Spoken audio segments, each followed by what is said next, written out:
Three हर classes. हम लोग देख रहे थे भारतीय इतिहास का घटनाचक्र पूर्वावलोकन। हमारा टॉपिक था मौर्य साम्राज्य। उसी में हमारे अगला क्वेश्चन है आज का, भारत का प्रथम अस्पताल एवं औषधि बाग निर्माण करवाया गया था। किसने किया करवाया था? अशोक ने। सम्राट अशोक युद्ध के लिए इतना प्रसिद्ध नहीं हुआ जितना एक धर्म विजेता एवं लोकोपकारी कार्यों से प्रसिद्ध हुआ। वे न केवल मानव वरन संपूर्ण प्राणी जगत के प्रति उदारता का दृष्टिकोण रखता था। इसी कारण उसने पशु पक्षियों के वध पर प्रतिबंध लगा दिया था। अशोक ने लोकहित के लिए छायादार वृक्ष, धर्मशालाएं बनवाई तथा कुएं भी खुदवाए। अशोक ने ही अपने शासनकाल में मनुष्यों व पशुओं के लिए उपयोगी औषधियों हेतु प्रथम अस्पताल, औषधालय एवं औषधि बागों का निर्माण करवाया। नेक्स्ट क्वेश्चन है, अशोक ने बौद्ध होते हुए भी हिंदू धर्म में आस्था नहीं छोड़ी, इसका प्रमाण है। अशोक ने बौद्ध होते हुए भी हिंदू धर्म में आस्था नहीं छोड़ी, इसका प्रमाण है देवानामपर्य की उपाधि। अशोक 272 ईसा पूर्व के लगभग मगध के राज सिंहासन पर बैठा तथा 269 ईसा पूर्व के लगभग उसका राज्याभिषेक हुआ।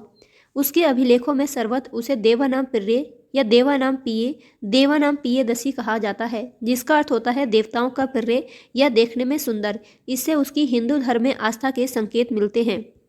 निम्नलिखित में से किस स्रोत में अशोक के राज्यकाल में तृतीय बौद्ध समिति होने का उल्लेख मिलता है? अशोक के अभिलेख, दीपवंश, महावंश या दिव्य वदान। राइट आंसर होगा इसका ऑप्शन नंबर बी 2 और 3, दीपवंश और महावंश। सिंगली अनुश्रुतियाँ। दीपवंश और महावंश के अनुसार अशोक के राज्यकाल में पाटलिपुत्र में बौद्ध धर्म की तृतीय संगति हुई। इसकी अध्यक्षता में मोगलीपुत्तिस नामक बौद्ध भिक्षु, प्रसिद्ध बौद्ध भिक्षु ने इसकी क्या की थी? अध्यक्षता की थी। अशोक के शासनकाल में बौद्ध सभा किस नगर में आयोजित की गई थी? पाटलिपुत्र में। याद रखना 4 बौद्ध संगीतियाँ हुई थी, RVPK के नाम से याद रखना, RVPK। पहली राजगिरे, दूसरी वैशाली, तीसरी पाटलिपुत्र और चौथी कश्मीर या कुंडलवन। निम्नलिखित मौर्य शासक बौद्ध धर्म के अनुयायी थे। ऐसे कौन से मौर्य शासक थे जो बौद्ध धर्म के अनुयायी थे? चंद्रगुप्त मौर्य, अशोक, बिंदुसार और दशरथ। राइट आंसर इसका हो जाएगा डी 2 और 4, अशोक और दशरथ। मौर्य शासकों अशोक और उसका पौत्र दशरथ बौद्ध धर्म के अनुयायी थे। दशरथ भी अशोक की तरह देवानामपिय की उपाधि धारण करता था। रज्जुक थे। रज्जुक कौन थे? मौर्य शासन में अधिकारी। अशोक के अभिलेखों में रज्जुक नामक अधिकारी का उल्लेख मिलता है। अपने चौथे स्तंभ लेख में अशोक रज्जुकों में पूर्ण विश्वास प्रकट करते हुए कहता है, जिस प्रकार माता पिता योग्य धात्री के हाथों में बच्चों को सौंपकर आश्वस्त हो जाते हैं, उसी प्रकार मैंने ग्रामीण जनता के सुख के लिए रज्जुकों की नियुक्ति की है। रज्जुकों की स्थिति आधुनिक जिलाधिकारी जैसी थी, जिसे राजस्व तथा न्याय दोनों क्षेत्रों में अधिकार प्राप्त थे। गाइस, इस टाइप के जो क्वेश्चन होते हैं वो PCS में ज़्यादा पूछे जाते हैं। सार्थवाह किसे कहते थे? सार्थवाह मौर्य काल में व्यापारियों के काफिलों को सार्थवाह कहा जाता था। मौर्य काल में व्यापारिक काफिलों या कारवां को सार्थवाह की संज्ञा दी गई थी। इसका उल्लेख कौटिल्यकृत अर्थशास्त्र में भी प्राप्त होता है। निम्नलिखित में से कौन सा अधिकारी मौर्य प्रशासन का भाग नहीं था?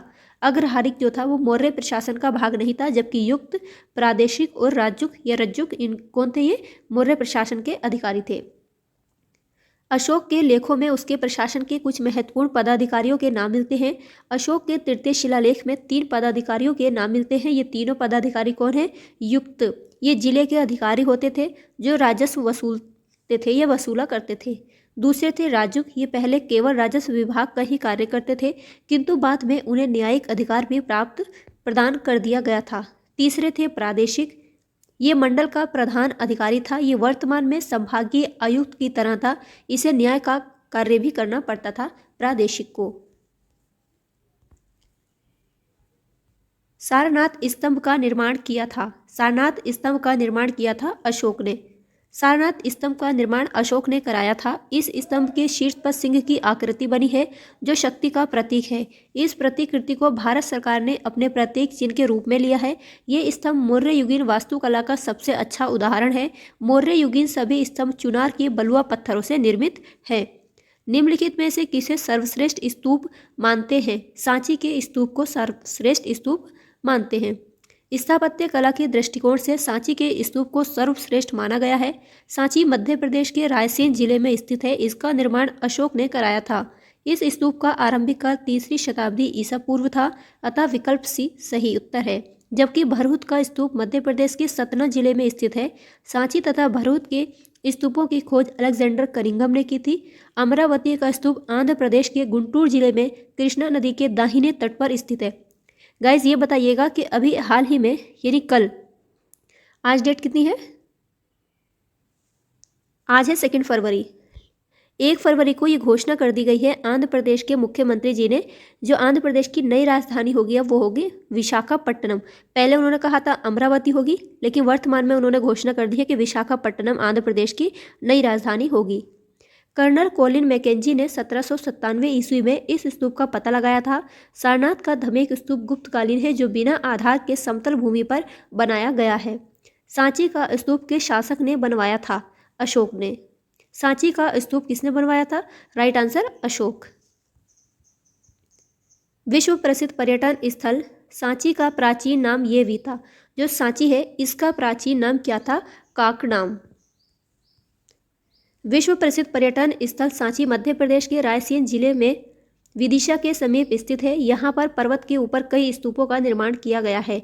इस कारण इसे महावंश में चैतीय स्तूपों का दूसरा नाम गिरि भी कहा गया है। 4वीं सदी के गुप्त लेख में इसका नाम काकनाम या काकनाड महाविहार मिलता है। यहाँ पर कुल 3 स्तूप हैं। स्तूप संख्या 1 प्रधान स्तूप है और स्तूप संख्या 2 में अशोक के धम्म महामात्रों के अवशेष तथा स्तूप संख्या 3 में सारीपुत्र तथा मोदगल्यान के भस्म पात्र उपलब्ध हुए हैं। इन स्तूपों का निर्माण अशोक के द्वारा कराया गया था, जिसे शुंग काल में इस अर्धवृत्ताकार स्मारक को प्रस्तर से आच्छादित किया गया। सूची 1 को सूची 2 से मिलाना है। कौशाम्बी, कुशीनगर, सारनाथ और श्रावस्ती। जो श्रावस्ती है इसका पुराना नाम क्या था? सहेत महेत था। डी का 4 होना चाहिए, तो हमारा राइट आंसर हो जाएगा सी। कौशाम्बी का होगा घोषिताराम मठ, जो है ये कौशाम्बी में है। कुशीनगर धमेक स्तूप और सारनाथ रानाभर स्तूप। इसको देख लेते हैं। सारनाथ में धमेक स्तूप है, गलत हो गया बताने में। कौशाम्बी घोषिताराम मठ है, कुशीनगर में रानाभर स्तूप है, सारनाथ धमेक स्तूप है, श्रावस्ती सहेत महेत। तीर्थ यात्रा के समय सम्राट अशोक निम्नलिखित स्थानों पर गए। उन्होंने किस मार्ग का अनुगमन किया? नीचे दिए गए कूट से सही उत्तर चुनिए। गया, कपिलवस्तु और कुशीनगर। लुम्बिनी, सारनाथ और श्रावस्ती, इन 6 में सबसे पहले वो कहाँ गए थे ये देखेंगे। अभिलेखीय साक्ष्यों के आधार पर बौद्ध धर्म ग्रहण करने के उपरांत अशोक ने आखेट तथा विहार यात्राएं रोक दी तथा उनके स्थान पर धर्म यात्राएं प्रारंभ की। वे महात्मा बुद्ध के चरण चिन्हों से पवित्र हुए स्थानों में राज्याभिषेक के 10 वर्ष बाद, ये पूछा जाता है कितने वर्ष के बाद? 10 वर्ष के बाद, और ये हमें पता लगता है इसके 8वें शिलालेख से। संबोधि बोध गया, सबसे पहले गए ये बोध गया। उसके बाद 20 वर्ष के बाद रुम्मनदेई अभिलेख से हमें पता लगता है रुम्मनदेई गया तथा उनकी पूजा की।